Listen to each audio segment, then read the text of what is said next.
Assalamu alaikum warahmatullahi wabarakatuh. Very important question.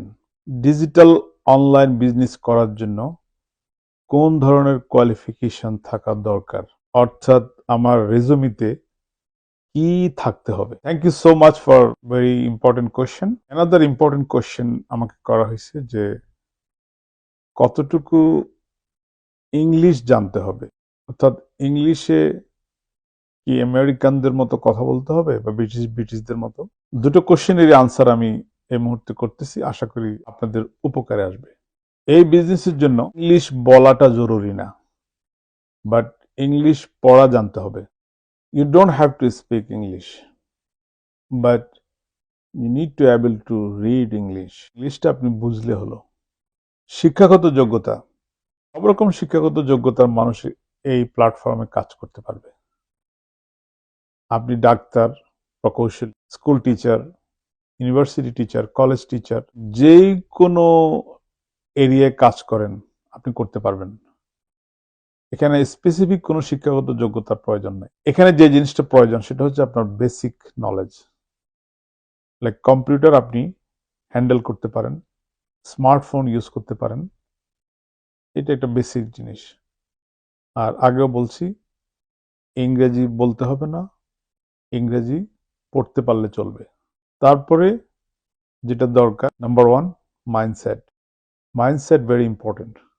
আপনার যদি mindset না থাকে আপনি এই ব্যবসায় সুবিধা করতে পারবেন না। আপনাকে অ্যাম্বিশাস হতে হবে যে আমি আমার বাকি জীবন আমি স্মার্ট ওয়েতে ইনকাম করব, হার্ডার ওয়েতে না। আমি ঘরে বসে পৃথিবীর যেই কোনো প্রান্তে বসে আমি ইনকামটা জেনারেট করব এবং আমি হ্যাসেল মুক্ত ইনকামে জড়িত হব, আমি হালাল ইনকামে জড়িত হব, আমি টেকনোলজি লার্ন করে ইনকামে জড়িত হব, আমি আধুনিক লেটেস্ট টেকনোলজির সাথে নিজেকে জড়াবো। তাহলে আপনি ইজিলি এই অটোমেশন সিস্টেমে আমাদের সাথে জয়েন করতে পারবেন। এটা আপনার বড় ধরনের কোয়ালিফিকেশন যদি এই ধরনের চিন্তা আপনি করেন। আরেকটা ইম্পর্টেন্ট জিনিস, সেটা হচ্ছে আপনাকে পেশেন্ট থাকতে হবে। আপনার যথেষ্ট পরিমাণ ধৈর্যর পরিচয় দিতে হবে। আপনাকে 6 মান্থ ধৈর্য ধরে থাকতে হবে, অনেকের ক্ষেত্রে আর একটু বেশি সময় লাগতে পারে। মনে রাখবেন, ওভারনাইটে এই ব্যবসাটা হয় না। এটা আলাদিনের আশ্চর্য প্রদীপ না, এটা একটা জেনুইন বিজনেস। বিজনেসটা আপনি যখন দাঁড় করাবেন, ধরুন দোকানের একটা পজিশন আপনি নিয়েছেন। সো নর্মালি দোকানের পজিশন নিলে আমরা কি করি, ওটাকে ডেকোরেশন করি, সুন্দর করি। আর এটার ডেকোরেশনটা হলো ট্রেনিং। তো ট্রেনিংটা আমরা যত সুন্দর করব, আমাদের এই দোকানের ডেকোরেশনটা অত ভালো হবে। ডেকোরেশন পরে আমরা দোকানটা ওপেন করব, উদ্বোধন করব, তখন দোকানে আমাদের অবস্থান করতে হবে। আর যেহেতু এটা অনলাইন ডিজিটাল, আপনাকে ফিজিক্যালি দোকান ওপেন করতে হবে না। আপনার স্মার্টফোনটা হাতে থাকলে দোকানটা ওপেন থাকলো। আপনাকে রেসপন্স করতে হবে। একটা কাস্টমার যখন আসবে তাকে আপনাকে সালাম, হাই, হ্যালো করতে হবে এবং তার সাথে আপনার সুন্দর ব্যবহার দিয়ে আপনার কাস্টমার সার্ভিসের একটা ভালো একটা উপস্থাপনা শো করতে হবে। আপনি যদি দোকানটা ওপেন না করেন, অর্থাৎ ফোনের কাছে না থাকেন, ফোনটাকে ইগনোর করেন, তাহলে আপনার জন্য ডিফিকাল্ট হয়ে যাবে। আমাদের এই বিজনেসের 90% ওয়ার্ক করে অটোমেশন সিস্টেম, অর্থাৎ রোবট। সেখানে আমাদের কাজ কমে যায়। যেহেতু 90% ওয়ার্ক তারা করে, সেহেতু 10% আমার যে রেসপন্সিবিলিটিস, কাস্টমার সার্ভিস, ট্রেনিং গুলো ভালোভাবে করা, এটা আমাকে ভালোভাবে করতে হবে। তাহলে আমি আমার কাঙ্ক্ষিত লক্ষ্যে পৌঁছাবো। আপনি পার্ট টাইম হিসেবেও শুরু করতে পারেন, ফুল টাইম হিসেবে শুরু করতে পারেন। পার্ট টাইম হিসেবে শুরু করার জন্য ট্রেনিং যখন করবেন 1 থেকে 3 ঘন্টা সময় দিলে গুড এনাফ। এবং পার্ট টাইম যখন করবেন এই সময়টুকু লাগবে, অর্থাৎ আপনি যে কাজটি করতেছেন ওই কাজটি আপনি করবেন, পাশাপাশি এটা করবেন। তাহলে একটা বাড়তি স্মার্ট ইনকাম আপনার সংসারে যোগ করতে পারবেন। এমনও হতে পারে যে আপনি যে কাজটি করতেছেন ওর চেয়ে বেশি ইনকাম আপনি এখানে করতে পারবেন। আর যখন আপনি মনে করবেন যে না, এই কাজটি আপনার ভালো লাগতেছে, আপনি পরবর্তীতে এটাকে ফুল টাইম করে নিতে পারেন। সুতরাং দুইটা অপশনই খোলা আছে। আপনি যদি কোনো জবে থাকেন তাহলে পার্ট টাইম করবেন, আর কোনো জবে না থাকলে হয়তো ফুল টাইম হিসেবে করতে পারেন। সামান্যতম একটা ইনভেস্ট এখানে লাগবে, ওইটুকু আপনার মাইন্ডে থাকতে হবে। পৃথিবীতে কোনো কিছু ফ্রি নেই।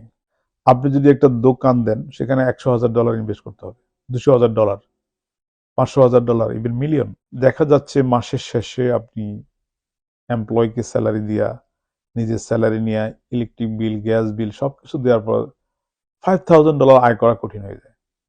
কোনো কোনো ব্যবসায় হয়তো বেশি হয়, এবং 7 দিনই আপনাকে ওটা ওপেন রাখতে হচ্ছে। আর আমাদের ব্যবসায় আমি ঘরে বসে আছি, আমি ঘুরতেছি, আমি পৃথিবীর যে কোনো প্রান্তে গিয়ে বেড়াচ্ছি, কিন্তু আমার ব্যবসা চলতেছে, যেহেতু এখানে অটোমেশন কাজ করতেছে। আর ওখানে $500,000 ইনভেস্টের জায়গাতে কোনো অটোমেশন কাজ করতেছে না, আমাকে ফিজিক্যালি ইনভলভ হওয়া লাগতেছে। সুতরাং এখানে যাদের এই কটা গুণ আছে তারা এখানে ইজিলি আসতে পারবে। আপনি কি উদ্যোক্তা হবেন নাকি উদ্যোক্তার এমপ্লয় হয়ে কাজ করবেন, সিদ্ধান্ত আপনার। আমাদের সমাজ বদলে গেছে, বদলে যাচ্ছে। টেকনোলজি আমাদের কর্মক্ষেত্রগুলোকে বদলে দিচ্ছে। আমি এটাকে ইগনোর করতে পারবো না। এটা ইগনোর করলে আমি পিছিয়ে থাকব। কারণ এটা বিজ্ঞানের সফলতার সাথে সাথে এটা পরিবর্তন হচ্ছে। সুতরাং এটাকে আমরা যারা এটার সাথে জয়েন করব, আমাদের লাইফটা ইজি হবে। আর যারা জয়েন করব না, তাদের জন্য একটু ডিফিকাল্ট হয়ে যাবে। একটু ইমাজিন করতে পারেন, একটা রেস্টুরেন্টে যে একটা ওয়েটারের দায়িত্ব এখন রোবট পালন করতেছে, এবং ফিউচারে কোনো ওয়েটারই থাকবে না। একটা রেস্টুরেন্টে একটা শেফ থাকবে, একজন ম্যানেজার থাকবে, দ্যাটস অল। রোবট সবকিছু ক্যারি করবে, রোবট কাস্টমারের সাথে কথা বলবে, রোবট সাপ্লাই করবে, আর শেফ রান্না করে রেডি করে রাখবে। তাহলে এখানে কতগুলো এমপ্লয় কাট হয়ে যাচ্ছে। এভাবে প্রত্যেকটা সেক্টরে, বড় বড় শপিং মলগুলোতে আপনি গিয়ে দেখবেন যে সেলফ সার্ভিসের রেজিস্টার বেড়ে যাচ্ছে, কারণ আপনার সার্ভিস আপনি করবেন। মানে কালচারটা ধীরে ধীরে করতেছে, একসময় থাকবেই না রেজিস্টারে মানুষ, আপনারটা আপনি করবেন। আপনার 10টা রেজিস্টারকে কন্ট্রোল করার জন্য একজন লোক। সুতরাং সবাই এমপ্লয় কাট করতেছে, এবং ফিউচারে বড় ধরনের কাট হয়ে যাবে। ওই জায়গাগুলোতে রোবট চলে আসতেছে হিউম্যানের জায়গায়। এটা আমাদেরকে মেনে নিতে হবে, আমরা এটাকে ইগনোর করতে পারবো না। ভয়ঙ্কর ব্যাপার হচ্ছে যে আগামী 10 বছর পরে কি হবে আমরা জানি না। হয়তো এমপ্লয়ি এখন যারা কাজ করতেছে অফিসে বা বিভিন্ন বড় বড় মলে বা কোম্পানিগুলোতে, বেশিরভাগই হোম বেসড হয়ে যাবে, আর বাকিগুলো এই যে রোবট দিয়ে করবে। এই টেকনোলজিকে আমরা অস্বীকার করতে পারবো না। এখন এই জন্য আমরা বসে থাকতেছি না, আমরা আমরা সেম টেকনোলজি ইউজ করে আমরাও ঘরে বসে ইনকাম করার জন্য আমরা প্রস্তুতি নিয়ে নিচ্ছি, এবং আমরা সফল হচ্ছি আলহামদুলিল্লাহ। আমরা সফলভাবে আমাদের বিজনেস পরিচালনা করতেছি। ইভেন যাদের মধ্যে কোনো স্কিল ছিল না, যারা ঘরে বসে থাকতো, বিশেষ করে আপুরা, তারা ফ্যামিলি টেক কেয়ার করতো ইনসাইডে, তারা ফ্যামিলি টেক কেয়ারের পাশাপাশি এই ব্যবসাটা সফলভাবে চালাচ্ছে। এবং অনেক অনেক আপুর দেখা যাচ্ছে যে তাদের হাজবেন্ডের চাইতে আপুদের ইনকাম বেশি, সময় কম দিচ্ছে, কারণ এই ইনকামটা জেনারেট হচ্ছে স্মার্ট চিন্তাধারার মাধ্যমে, ম্যানুয়াল কিছু না, শারীরিক পরিশ্রম এখানে নাই। আশা করি প্রশ্নগুলোর উত্তর পেয়েছেন। ভালো থাকবেন। আসসালামু আলাইকুম ওয়া রাহমাতুল্লাহি ওয়া বারাকাতুহু।